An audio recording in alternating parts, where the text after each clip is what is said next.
Gold, trusted gold buyers. మీరు తాకట్టు పెట్టిన బంగారాన్ని విడిపించి ఈ రోజు ఉన్న మార్కెట్ ధరకు కొనబడను. ఇంటర్వ్యూ ఓకే చేయగానే మీ దగ్గరికి వస్తున్నాను అనగానే మొట్టమొదటిసారిగా అడగాలనుకుంది మీ డైరెక్టర్ సాయిలు గురించి. సార్ ఆయన చాలా ఇంటర్వ్యూలో చూశాను, ఈ చేతులు ఇట్లా వదిలేస్తున్నారు, ఇలా కట్టుకుంటున్నారు, ఈ కాళ్ళు ఇట్లా లేపుకుంటున్నారు, అంటే ఆ మనిషి ఇంకా ఆ మట్టితనంలోనే ఉన్నారు. కరెక్ట్ సార్, పొల్యూట్ అవలా. అవును సార్, అవును ఆయన చూస్తుంటే ఒక మనిషి ప్యూర్ ఫామ్ లాగా కనిపిస్తున్నారు. Correct sir. మీ దగ్గరికి ఆయన ఎలా వచ్చారు? సార్ ఈ సాయిల్ని మనం టేక్ ఓవర్ చేయొచ్చు, ఇతని ప్రాజెక్ట్ మనం తీసుకెళ్ళొచ్చు, మీరు ఎలా నిర్ణయించుకున్నారు? అంటే ఒక 3 years బ్యాక్ విరాటపురం షూటింగ్ జరుగుతున్న టైంలో తను నాకు రెగ్యులర్గా మెసేజ్లు ఫోన్ చేస్తూ ఉండేవాడు. సార్ మీ దగ్గర వర్క్ చేస్తా, మీ దగ్గర వర్క్ చేస్తానే. అప్పుడు విరాటపురం అంటే అప్పుడు స్టాఫ్ అంతా ఉన్నారు ఆల్రెడీ. అది రిలీజ్ అయిన తర్వాత నా దగ్గర సరే అని నేను కొన్ని అసైన్మెంట్స్ ఇచ్చా రైటింగ్వి, ఏదైనా రాస్తాను అని అన్నాడు అనమాట. అంటే రైటింగ్ అయినా చేస్తాను, డైరెక్షన్ డిపార్ట్మెంట్ అయినా పని చేస్తాను, బట్ మీతో అసోసియేట్ అవ్వాలని ఉందని వచ్చాడు.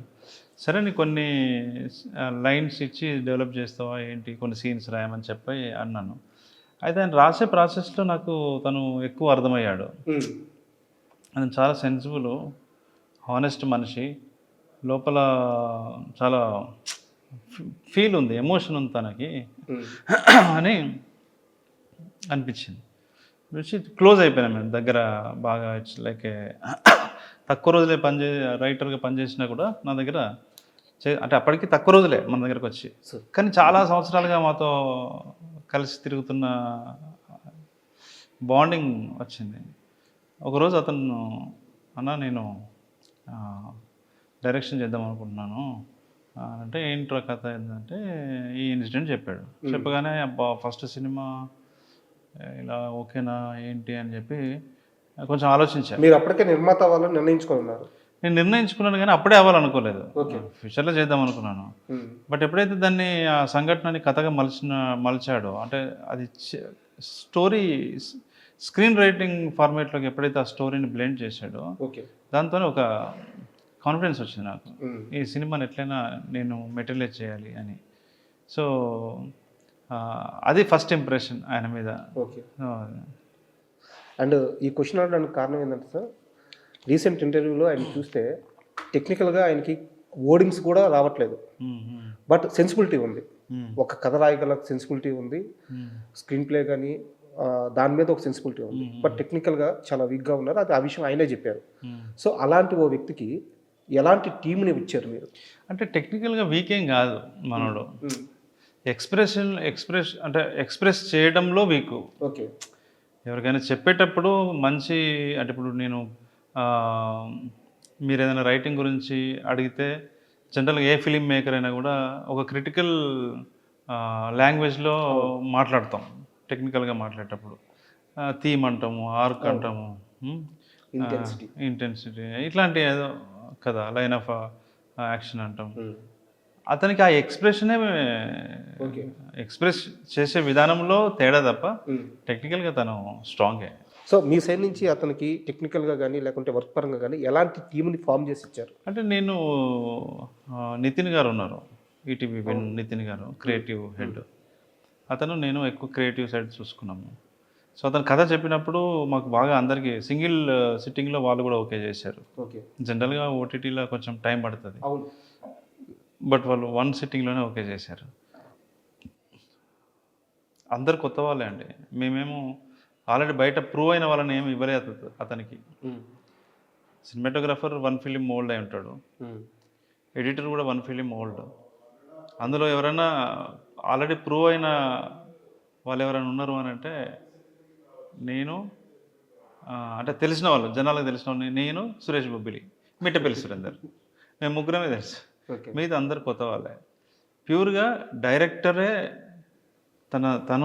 తన ఆత్మ అంతే, అది సినిమా తన హృదయావిష్కరణ సినిమా అతనే చేపించుకున్నాడు. నితిన్ గారు గైడ్ లైన్స్ ఇస్తుండేవారు తనకి, మేము కొంచెం అటు ఇటుగా ఉంటే జస్ట్ అట్లా అంతే తప్ప మొత్తం కంప్లీట్గా ఎవ్రీథింగ్ ఈజ్ సాయిల్ కాంపాటి. అంటే నైట్ మూవీస్ వస్తుంటే తెలిసింది ఏంటంటే ఆ వరంగల్ ఆ ప్రాంతంలో జరిగిన కథ అని చెప్పారనమాట. ఆ మట్టి వాసన సినిమా అంతా తెలుస్తుంది. కరెక్ట్. అండ్ అలాగే చాలా అంటే ఆ హీరో హీరోయిన్ పాత్రలు ఆ, ఏదో మన మధ్య తిరిగే వాళ్ళు, మన మధ్య జరిగే కథలు, మన మధ్య జరిగే పుట్టే ప్రేమలు, సినిమాటిక్ లిబర్టీ తీసుకొని కంపోజ్డ్గా ఇలాగే ఉండాలి, లవర్ అంటే ఇలాగే బిహేవ్ చేయాలి, అలా లేదు. ఎమోషన్స్ అన్ని పీక్స్లో ఉన్నాయి. కరెక్ట్ అండి, అవును అవును, సో ఈ ట్రీట్మెంట్ కూడా సాయిల్ గారిదేనా? 100%. సాయిల్ కంపాటి వ్యక్తిత్వం అందులో కనిపిస్తుంది. ఆయనకు ప్రేమ వస్తే ఎట్లుంటాడో, ఆయనకు కోపం వస్తే ఎట్లుంటాడో. సాయిల్ కంపాటి మనకు ఊర్లో కూడా అంతే కదా. అంతే కదా, ప్రేమ వస్తే దగ్గర మంచి అంతే, కల్మషం అంతే, కల్మషం ఉండదు. కోపం ఉన్నా కూడా బాగున్నారా అమ్మ ఇలా ఉండదు. కోపం వస్తే కోపం ప్రదర్శిస్తారు, ప్రేమ వస్తే ప్రేమ ప్రదర్శిస్తారు. సార్ ఫస్ట్ మూవీ నిర్మాతగా మంచి సక్సెస్ అంటే 3 ఏళ్ళ 2 ఏళ్ళ నుంచి మీరు పడ్డ కష్టం ఈరోజు రిజల్ట్ వచ్చింది. చూసిన ప్రతి ఒక్కరు బాగుంది అంటున్నారు, ఓపెనింగ్స్ బాగున్నాయి, సినిమా జనాల్లోకి వెళ్ళిపోయింది, రూట్ లెవెల్లోకి వెళ్ళిపోయింది. నిర్మాతగా ఇప్పుడు మీకు ఎలాంటి ఫీలింగ్ కలుగుతుంది? నాకు చాలా హ్యాపీగా అనిపిస్తుంది. అంటే కొంతమందిని మనం ఇంట్రడ్యూస్ చేసాం, అందరు కొత్త వాళ్ళే, కొత్త ఆర్టిస్టులు, మొత్తం కొత్త ప్యూర్ వాళ్ళందరికీ ఇది ఒక మంచి బిగినింగ్. అంతకంటే మనకేం కావాలి? ఒక మంచి కథని మనము జనాలకు చూపిస్తున్నాము. ఆ కథను తీసుకొచ్చిన డైరెక్టరు, ఆ కథని కథలో నటించిన, సినిమాలో నటించిన ఆర్టిస్టులు, వాళ్ళందరికీ అదొక అడ్రస్ అయినప్పుడు, అదొక ఐడెంటిటీ అయినప్పుడు మనకి హ్యాపీగా ఉంటుంది కదా. అంతే కదా. సో అన్నిటికంటే ఫస్ట్ మన డెసిషన్ కరెక్ట్ అయింది.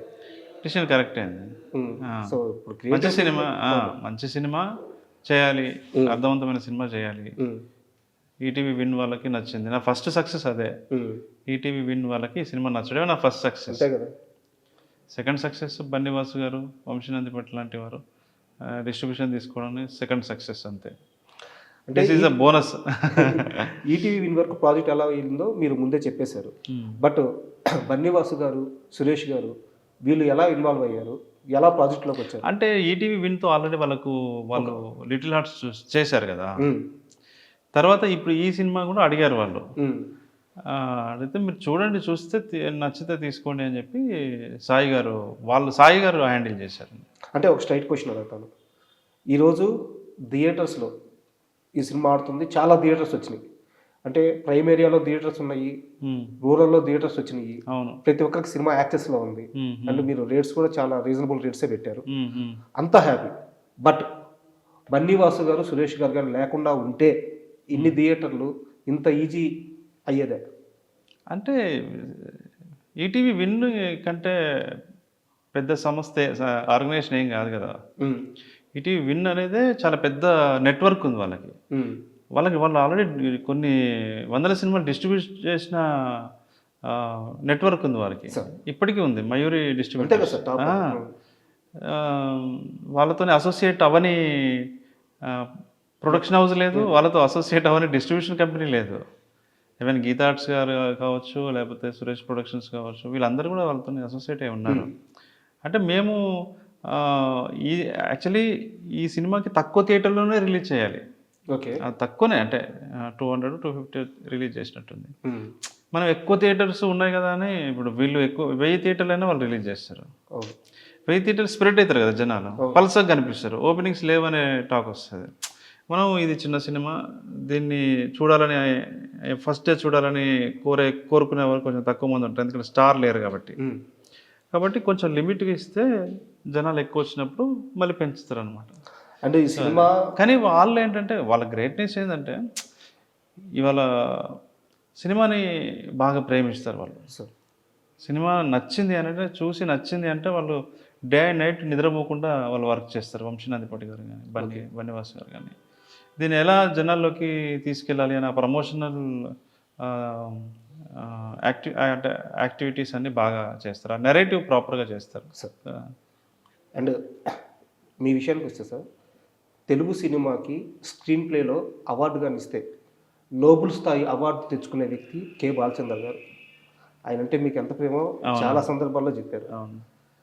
అయితే ఆయన ప్రభావం మీ మీద, మీరు పరిచయం చేసే వ్యక్తుల మీద చాలా గట్టిగా పడుతున్నట్టుంది.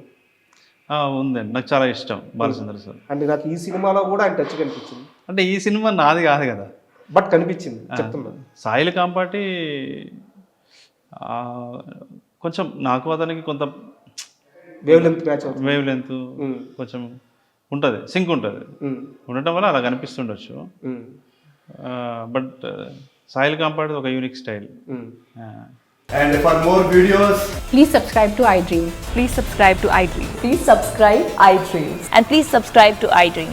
For more videos, subscribe to iDream. please like, share, and subscribe to the channel. Congratulations, iDream. Subscribe to iDream. Subscribe to iDream. So subscribe to iDream Media. iDream ki iDream team andarki huge congratulations. Please subscribe iDream Media. Please subscribe to iDream. Subscribe iDream. Please subscribe to iDream. iDream అంటే నా కళల ఛానల్ను subscribe చేసుకున్న నోరు తిరుగుతలేదు, మీరైతే గంట గుర్తు కొట్టండి. For more such videos, please subscribe to iDream. Subscribe to iDream. Please subscribe to iDream. Please subscribe iDream Media. Please do subscribe to iDream. Please subscribe to iDream Media. For best entertainment and information, please subscribe iDream. And don't forget to subscribe to iDream.